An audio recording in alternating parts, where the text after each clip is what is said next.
Well, get this, 25 days. Plus. Yes. 25 days. You know what that marks? I do not. That's the last time the Sabres won a game. Come on. 25 days. Do you remember they came back from California having won 3 in a row? They did the gravy boat thing. I guess it was for the pre-Thanksgiving game against the Wild. Yep. And everything was roses. Yeah, well, it was the curse of the gravy boat. They're Maybe talking that's about what now. it was. And I'll bring you back, 13 years to 2011, and the statement from this day forward, the Sabres' sole reason for existence is to win a Stanley Cup. That's what Terry Pegula said the day he was announced as the owner. But last night, they got routed in Montreal, the previously worst team in the Atlantic Division, 6-1, extending the Sabres' losing streak to 11 games. There was some hope for a turnaround after owner Terry Pegula flew to Montreal and met with the team the day before the game, but 19 seconds in, that was what happened. And Pegula and general manager Kevin Adams reportedly told players and staff, "We believe in you. The solution is within the room." End quote. The solution, I'm not sure what room they were talking about, because last night they got routed 6-1, and head coach Lindy Ruff is being asked tough questions about the team's performance. Here's just some of his post-game interview. 2-0, you're being outshot 9-0, you're turning the puck over, you're taking penalties. I mean, just all the things that you've talked about. How did you start that?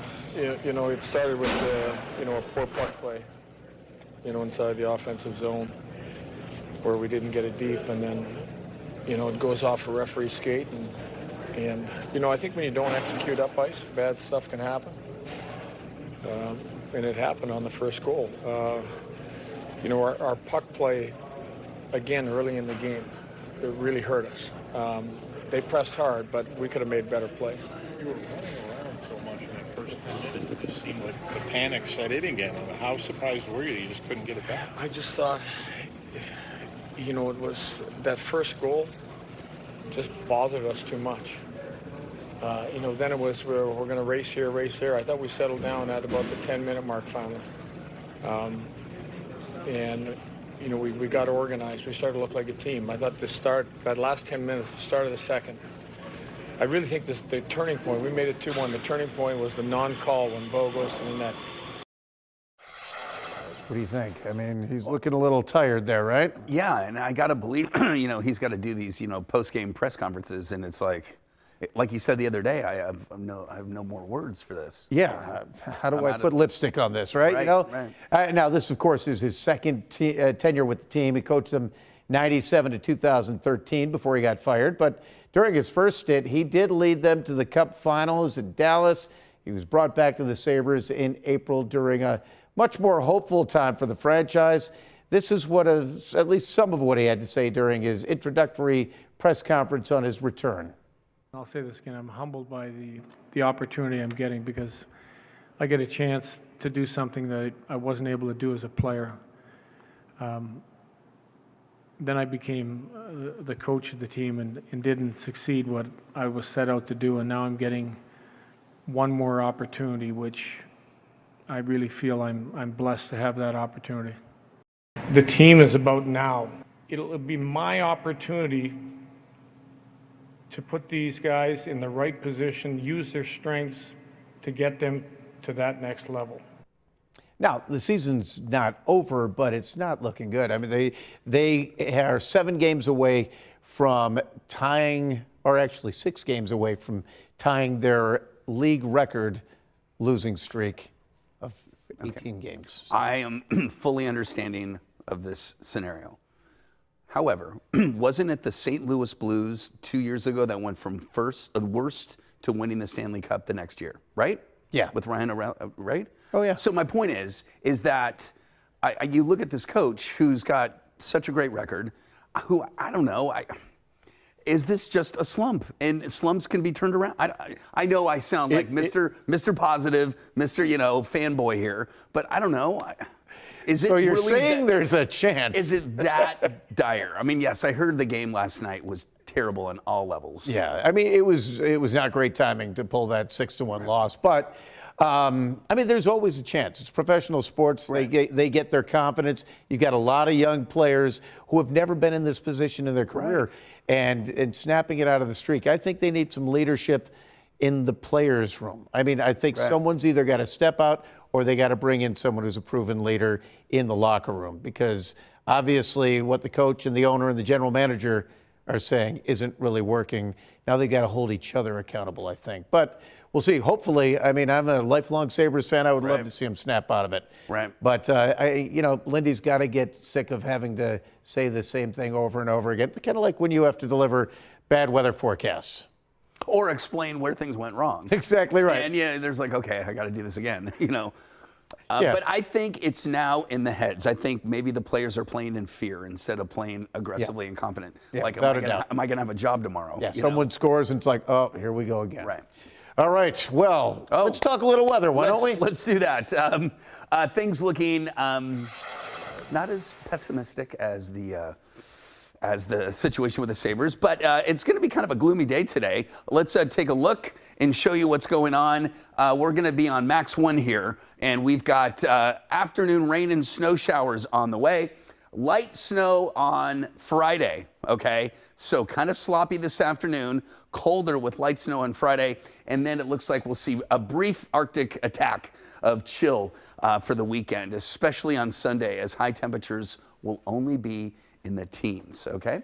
Here's a look at today. Rain and snow showers this afternoon. Tonight, some lingering snow showers are possible. Tomorrow, mainly dry, cooler under partly sunny to mostly cloudy skies. Here comes the mixed bag of rain and snow.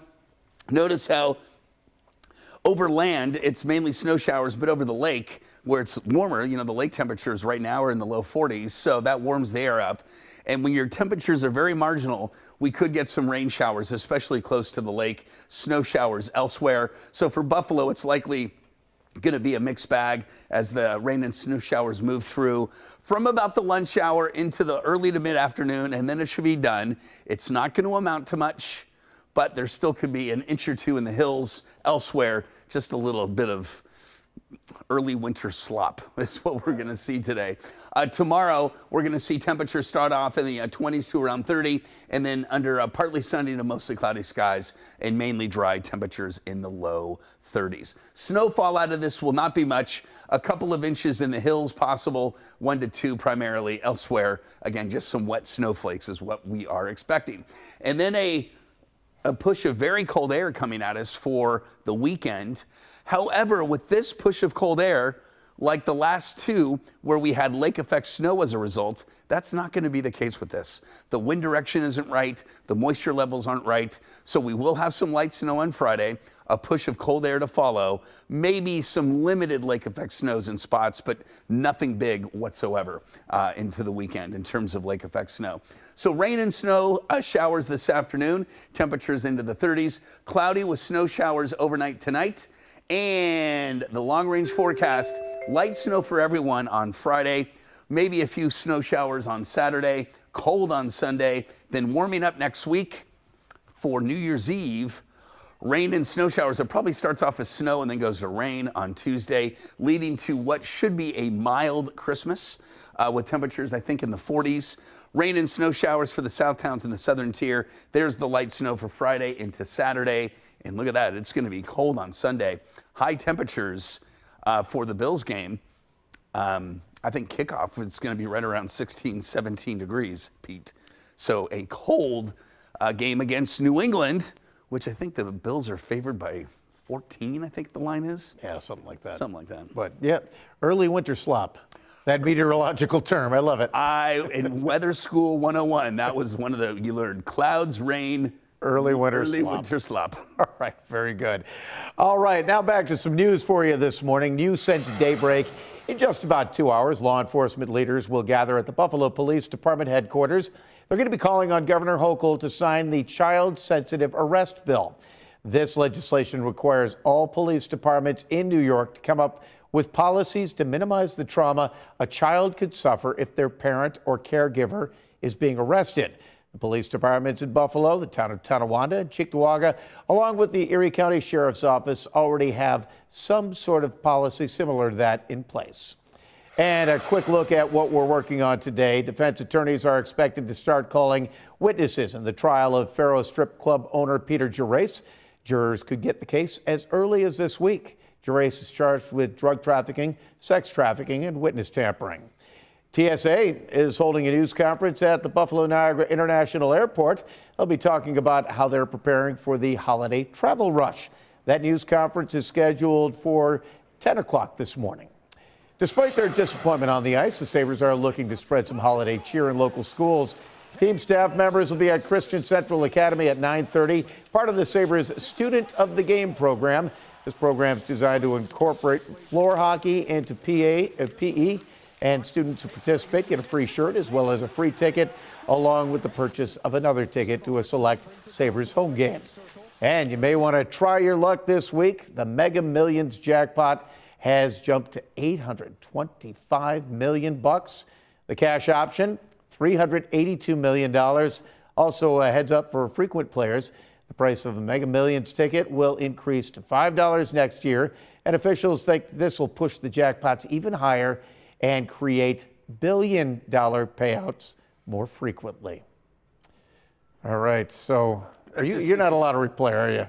Neither am I. I don't think I've ever played. No, it's Not that I just because what do? You just tell them I want to. I mean, do you pick your numbers or do they pick them for you? someone will be there to help you. Okay. Let's not display my ignorance. I just haven't played, but clearly, Yes. this is. I mean, billion-dollar ticket winners that's insane. Oh, yeah, no doubt about it. And guess what? The Bills, they've got $1 million uniform coming up this weekend.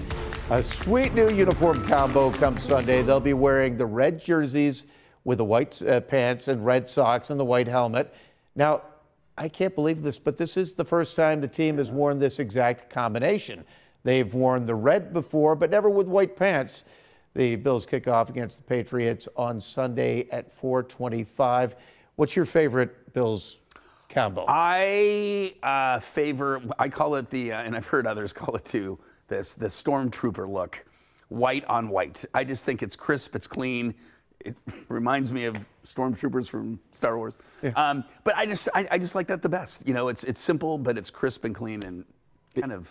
It reminds classic. me of those old pictures of my dad in his naval uniform, his dress uniform, the white one. Yeah. Yeah. My father and grandfather were both in the Navy too, and they've got that classic naval outfit, which is white on white, and it just looks. Perfect. I'm with the blue jersey, the white pants, the white helmet. Okay. That's You like where that I was your go, favorite? yeah. Okay. I do not like the red helmet going back to the Fergie days. Yeah, Well, first of all, the red and the white, I feel like I've seen that before, but apparently it has been worn by Josh Allen during the return of the blue and red, the scrimmage game in August. Oh, yeah. Like he's worn that there, but in Right. terms of an official game, this is the first. All right, no matter what they wear, hopefully they can keep that winning going. So, as we saw firsthand on Sunday, the Lions are a feisty, aggressive team, and right now we're showing you their second onside kick of the game in the final minutes, recovered by Taron Johnson. They're coming up with the ball. Now, if you've ever played football, you know what happens at the bottom of those piles. It's not pleasant. Johnson confirmed this during a post-game interview.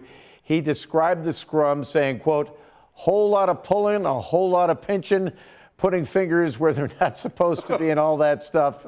We just did a good job on that play. Yeah. Okay.